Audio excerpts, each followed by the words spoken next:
Assalamualaikum warahmatullahi wabarakatuh. Apa kabar sahabat beriman? Akhlak adalah ungkapan sikap jiwa yang menimbulkan perbuatan dengan mudah dan tidak memerlukan pertimbangan atau perkiraan terlebih dahulu.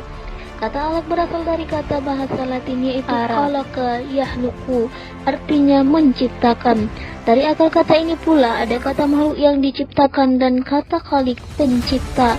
Maka akhlak berarti segala sikap dan tingkah laku manusia yang datang dari pencipta Allah Subhanahu wa ta'ala.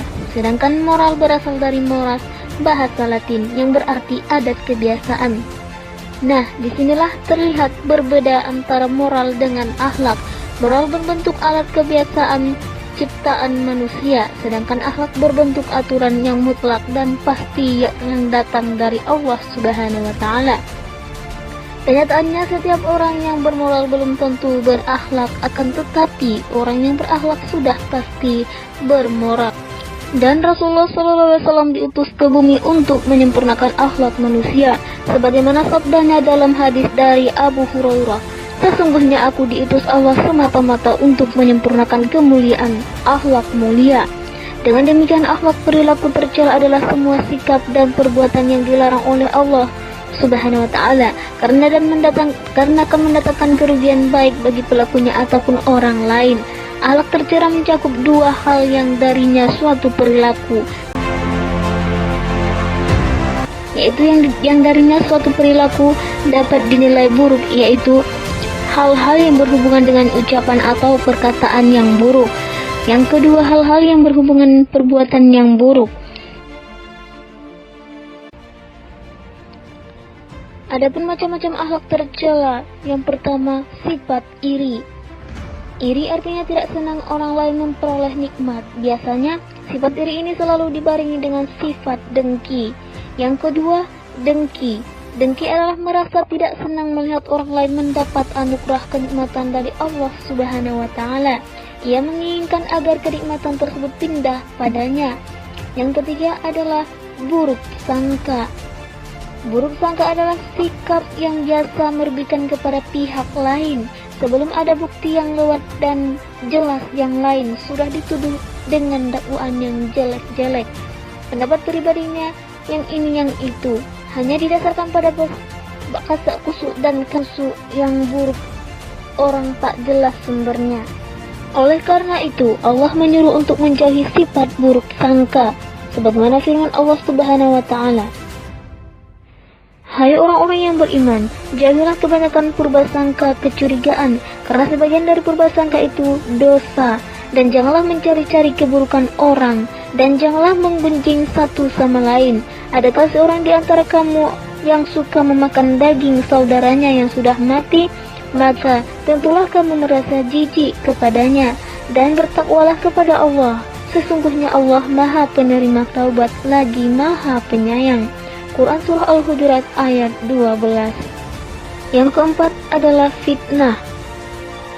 Fitnah adalah menyiarkan rahasia aib seseorang kepada orang lain, padahal orang itu tidak pernah melakukannya.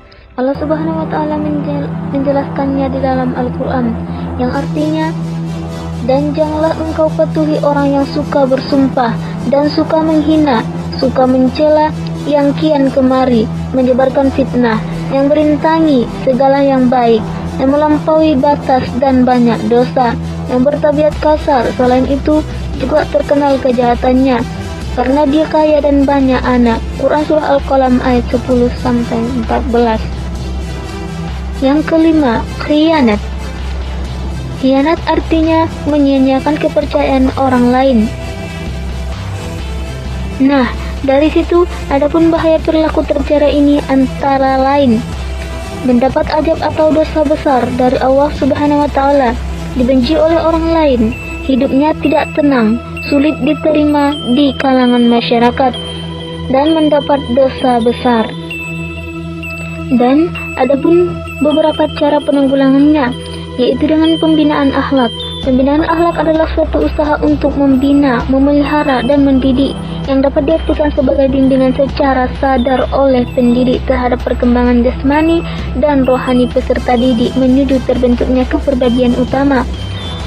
Tujuan pendidikan akhlak atau kesusilaan adalah memimpin anak setiap dalam mengerjakan segala sesuatu yang baik dan meninggalkan yang buruk atas kemauan sendiri dalam segala hal dari setiap waktu.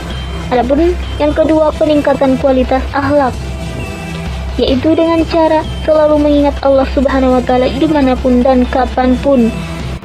Dimanfaatkan menyadari bahwa hidup di dunia hanya sementara, sehingga harus sebaik mungkin selalu bertaubat dan beristighfar.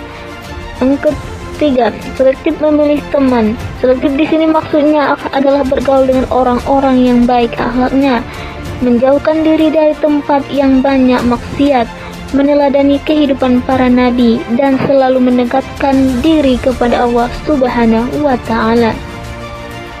Mungkin cukup sekian yang dapat saya bahas kali ini. Segala yang benar datangnya dari Allah dan segala yang buruk mohon dimaafkan. Wassalamualaikum warahmatullahi wabarakatuh.